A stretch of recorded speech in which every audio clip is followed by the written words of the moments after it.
कोनिदाला पवन कल्याण गारू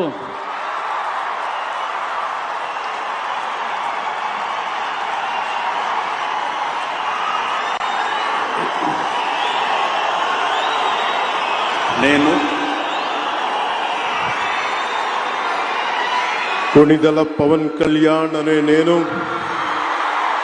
శాసనం ద్వారా నిర్మితమైన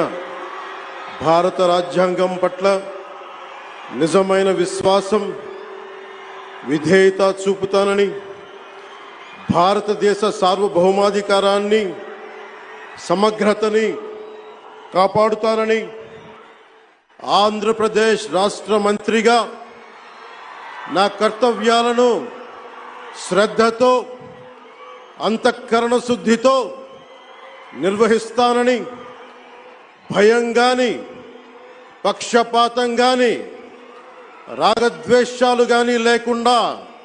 రాజ్యాంగాన్ని శాసనాలని అనుసరించి ప్రజలందరికీ న్యాయం చేకూరుస్తానని